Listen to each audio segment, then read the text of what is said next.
É, um parênteses aqui antes do Juneu falar. O meu temor todo é que esse anexo não acabe se transformando numa espécie de cômodo central dentro dessa arquitetura, sabe? É esse risco de que algo que hoje a gente tem uma consciência muito clara também no Museu Baixo Bar, de que o Instagram é um anexo, é um quartinho lá nos fundos, enfim, é um barracão fora da área do museu, né, pensando naquelas casas mais tradicionais dos anos 50, 40, que havia um barracão fora da casa para, como é que fala, para hospedar uma funcionária, uma empregada doméstica dentro da percepção da época. E o meu temor é que ele não venha se aproximando com tanta velocidade para dentro da casa, invadindo e ocupando um cômodo central. Mas vamos lá, Gilney. Ô Luiz, só para finalizar esse papo, às vezes as pessoas entram por esse anexo, né? A gente pensa ele como um anexo meio abandonado lá no fundo, mas as pessoas ultimamente entram e conhecem o museu entrando nesse anexo. Sem esse anexo, elas não iam conhecer o museu. Então a gente fica numa situação muito difícil, né, gente? Sim, é um dilema, realmente. Né? Vamos lá, Junei. Isso mesmo, é um dilema muito grande a gente tentar aliar as novas tecnologias e o que nós já temos. Eu acho que nós estamos justamente nesse ciclo aqui, nessa roda de debate, somos 3 pessoas de 3 gerações diferentes, né? Então, nós temos pensamentos bem complexos e temos que amadurecer a nossa ideia dessa nova era digital, que é necessária. Porém, sem perder a beleza, a estética dos espaços mais tradicionais.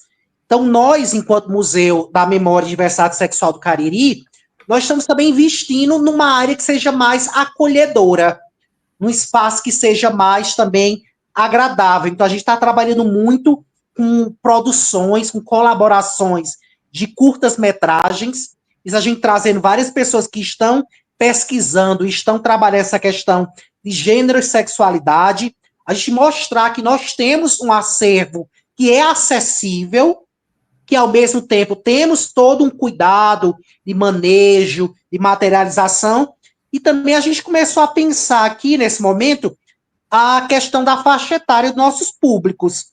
Os nossos públicos aqui na região do Cariri são principalmente pesquisadores, universitários, produtores culturais, por nós termos uma gama de materiais que serve como embasamento teórico para muita produção artística, e a gente começou também a pensar essas pessoas, e assim, o que essa pessoa pode dar para a gente.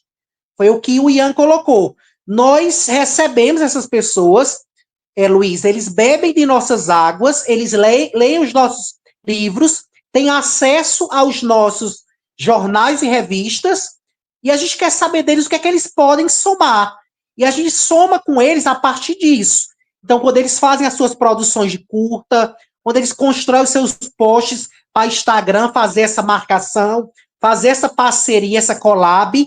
Então, a gente precisa hoje de um museu que seja vivo, um museu que seja acessível e um museu que traga essa particularidade das novas tecnologias, porém sem perder o glamour dos espaços museais.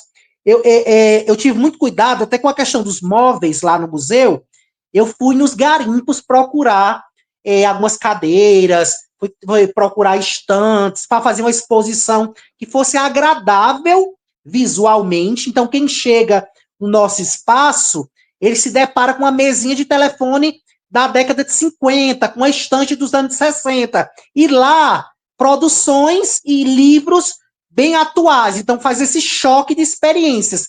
É como se diz, a gente criou um espaço instagramável, que eu acho que é isso que a gente precisa trabalhar, mas reverberando toda essa questão de uma cultura, de um espaço a qual está inserindo. Então, nós temos muito vinil, e ao mesmo tempo que nós temos vinil, a gente coloca em espaços bem visíveis. Então, a gente começa a trazer atrativos para que as pessoas comecem a ter essa vontade de estar naquele espaço, e a gente possa conhecer também outra parte da cultura, que é justamente essa cultura digital, né? Então, o nosso desafio é justamente fazer esse casamento entre essas duas categorias.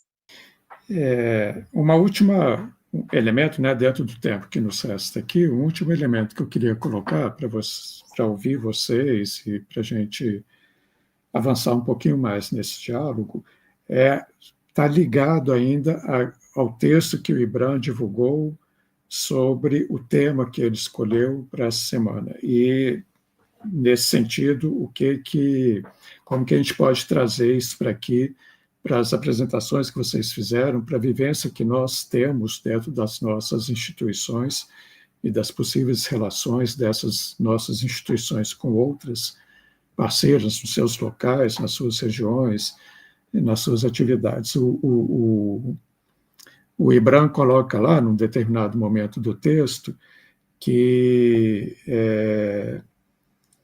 os museus eles possam vir a realizar ações inovadoras que façam dessas instituições, museus, dessas instituições museológicas, centros vibrantes de cooperação, experimentação e desenvolvimento. Eu acho que são 3 elementos, de fato, muito importantes, né? Trabalhar em cooperação, investir em experimentação, principalmente pensando nas novas tecnologias que estão aí batendo na nossa porta, e o IBRAM menciona, por exemplo, a realidade aumentada, a inteligência artificial, as plataformas interativas, os acervos virtuais. Então, o IBRAM coloca pelo menos 4 dessas novas tecnologias que estão aí ao nosso redor, né? E com as quais a gente trabalha com mais ou menos, eu acho, intensidade.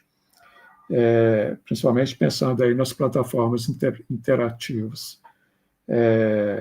Mas, então, o IBRAM coloca lá a cooperação, a experimentação e o desenvolvimento, 3 elementos centrais para que essas instituições avancem. Como pensar, então, melhor isso? Como não? Eu penso que o IBRAM esteja colocando isso como diretriz, claro, né? E como um texto orientador para um debate. Mas como que a gente pode pensar isso no nosso dia a dia aí? Uma coisa é o cotidiano, e as experiências e as vivências que a gente tem do cotidiano para dar sustentação a um projeto museológico, aqui, né, o Bajubá, o MUTA e o da Memória da Diversidade Sexual do Cariri. Então, uma coisa é vista, colocada como direcionamento no papel, como diretriz no papel, né? Como João Cabral de Melo Neto já colocou em um de seus poemas, o papel aceita tudo. E ele não é o único que fala isso.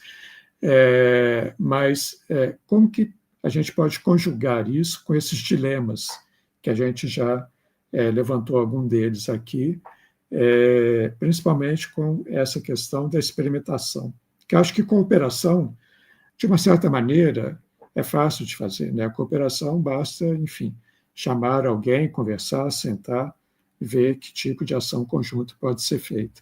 Mas a experimentação acho que é algo mais problemático em termos de experiência acumulada para até mesmo poder experimentar. A gente não experimenta do nada, né? A gente precisa de ter uma certa experiência acumulada para poder experimentar. Enfim, o que é que vocês gostariam de falar sobre essa questão?